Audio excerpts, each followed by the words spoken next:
Ang pinakamabigat na alalahanin ay gawing pinakamalalim na panalangin.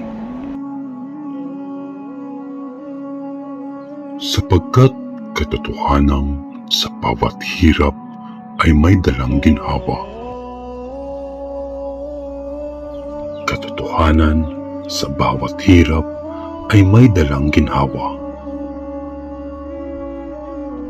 Kaya kapag ikaw ay nakatapos na sa mga gawain, ikaw ay tumindig at mag-alay ng pagsampa sa ala.